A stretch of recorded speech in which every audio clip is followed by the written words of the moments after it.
کار میکنی؟ فرهاد تو چی کار میکنی؟ چرا بوسیدی؟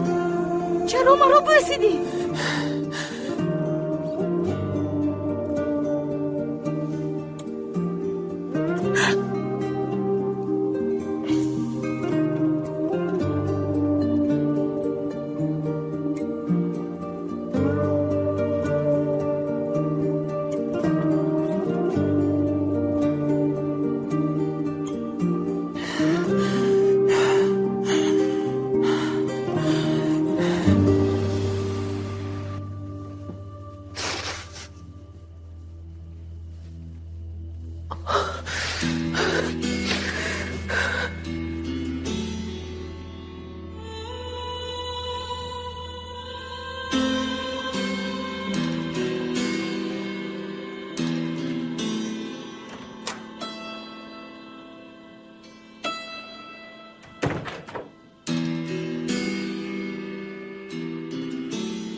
گلسوم؟ مادر. گلسوم دخترم، مادر چی واقع شد؟ نیست دخترم، چی شد؟ داد نگوی، چی شد با تو؟ خدایا. گلسوم چی شد؟ تو تولد میکنی مگر؟ دخترم حالا وقتش نیست. گلسوم چی شد؟ مادر جان سر شد تولد بکنم. مالش آرام دخترم، داد نگوی. گلسوم چرا مرا بوسیدی فرهاد؟ چرا؟ بگو برای چی؟ تو گفته بوده که این ازدواج تنها در روی کاغذ میماند. تو گفته بوده که تنها امضایمون در مقابل نسبهایمون میمانند. اکنون این چیست؟ چرا تو مرا بوسه کردی؟ چرا این کار رو میکنی؟ تو مخصوص مرا به بیمارخانه بردی، گمان کردی که من این رو نمیفهمم. گویا که مرا از برای اسره بردی. از برای اسره؟ دروغ. همه این تحریزی شده بود، همه‌اش تحریزی، همه‌اش. وقتی فهمیدی که جمچینار برادری من هست، تو با من هم عیناً چنین کار رو کردی، عیناً چنین کار رو کردی. وقتی چند کردن لباسی عروسی هم تو مخصوص عمل کردی که من بگریزم. زیری عمل خیر تو من رو به بیمارخانه بردی. چرا؟ تو که من به چشمان خود ببینم که سینه نایله دار است. تو من رو زخم عذاب میدی به وجدان. برای چی؟ تو میخوایی به من نشان دهی که کی در اینجا خوجین است؟ باز با همین تربیت و فخر بکنی؟ فرهاد، تو خوجین من بودن نمیتوانی. فرهاد، تو خوجین من بودن نمیتوانی و هیچگاه نمیشوی. تو مرا مجبور کرده نمیتوانی که من به تو مانند باشم. من تنها کسی دوست داشتم رو بوسه میکنم. من تو رو بوسه نمیکنم و تو هم مرا نبوس. تو میتوانی که بی وجدان باشی، میتوانی که قاتل باشی، ولی حیوان نباش.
مادر جان، دخترک زیبایکی من، مگر چنین می شود؟ مگر قبل از مهلت می شده است؟ گلسوم دخترم، برخیز، می رویم، برخیز به تخانه. نمیتوانم مادر جان. برادر دیگران همه در خانه اند دخترم، تا صبح منتظر شده نمیتوانیم. نمیتوانم مادر جان، از جام خسته نمیتوانم. گلسوم به خود بیا دخترم، برخیز. اگر برادرت فهمد او تو رو میکشد. می رویم. نفس کش دخترم، همه اش خوب میشود. میگذرد زیبایکم، برخیز.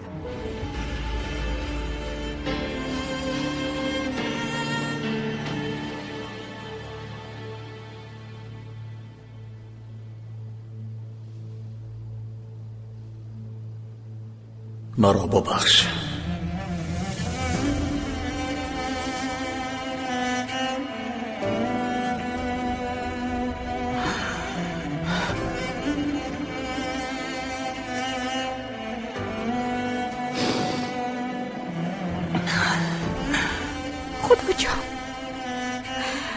خدا جان به من کمک کن.